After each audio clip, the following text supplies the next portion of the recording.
regrets from his fight with him. We all do that. Anytime you have a fight, whether you win or lose, there's always things you wish you'd have done. So Rashad was able to bring that perspective. I thought Rashad was a better fighter. I thought he would win that fight. I still think Rashad would beat Jon. I think the night when he fought, he underperformed a little bit, and that happens. But Rashad's as good as anyone in the world.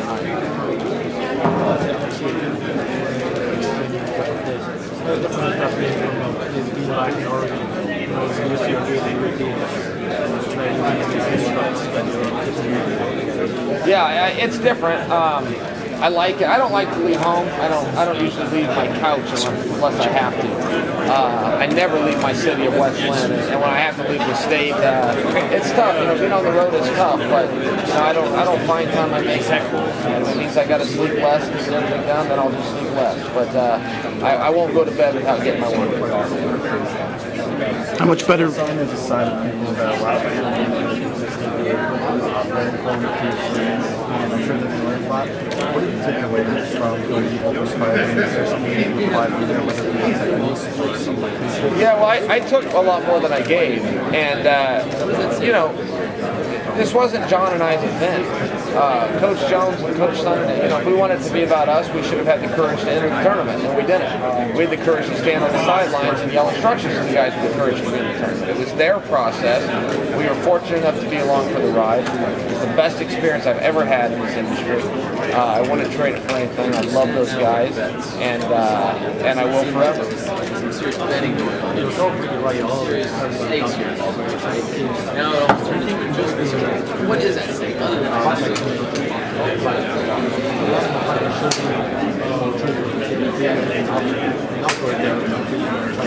Yeah, I hear this stuff all the time. I hear that said about me. I hear people say you're a trash talker. I know I'm black. I've never talked trash. I talk truth. If I get asked a question, I answer it. But at the same time as I'm honest with you guys, you got to be honest with yourself. If you've got a weakness or you've got an anxiety or you've got a problem, whether it's physical or mental, you need to establish it, acknowledge it, address it, and make it go away. And that's one of the signs of mental toughness.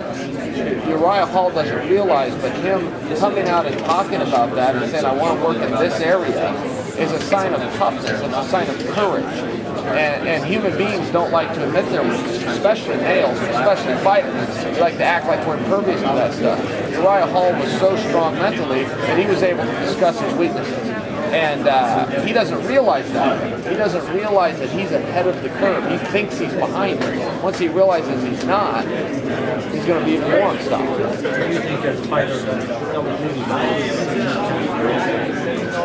I think I think not just as a fighter, but as everybody. People will say that I have to win. I don't have to win. I want to win. I don't have to fight Jon Jones. I get to fight Jon Jones. I don't have to go to practice every day. I get to go to practice every day.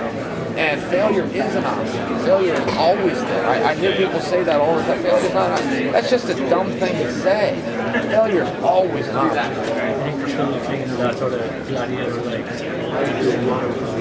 Sure, but it's fake. You get these fake tough guys, that sit around and talk about, I'll fight till the end and I'll do all that. Well, some of us really will, and we're sitting up here now. There are guys that really will do that, but don't go around talking tough. Uriah Hall said he learned a lot more from you than he ever could from Jon Jones. What's your take on that? The mental side, being able to coach, is that like a weakness for Jon, not being able to get across to him? Well, yeah, Jon did a very good job, and I think Jon's a natural athlete. I think he's a real natural fighter. Coaching doesn't come natural.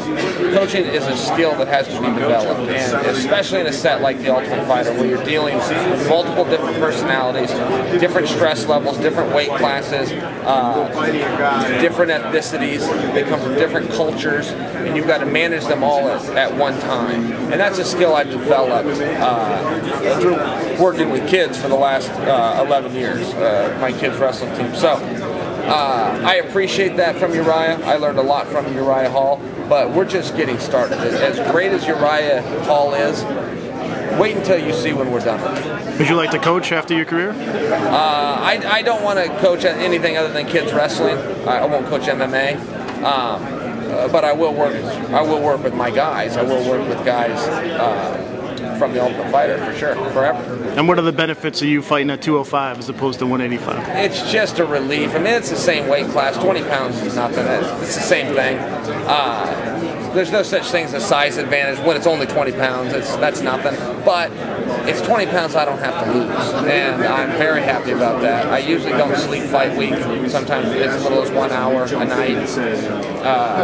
I slept every day. I have dinner, I drink, I go to sleep, and so you're just all around a better and nicer person to be around, not crabby and things like that. So that's nice. But cutting weight's fine too. If you sign a contract to say you'll make a weight class, make the weight class. And will you have more strength and better effective takedowns and things like that? I don't think so. I don't think 185 affected me. I've heard a lot of people make that excuse for me at times, but I don't think it's true. I think I was just fine. I was hurting when I got on the scale, but 24 hours later, no problem. Have you talked to Rhonda about what it would be like being a coach on The Ultimate Fighter? Yeah, I talk to Rhonda all the time. She's going to be great. She'll do well, and she's been around great coaches. She's a real athlete. You're talking about a two-time Olympian, a bronze medalist, world champion in the junior level.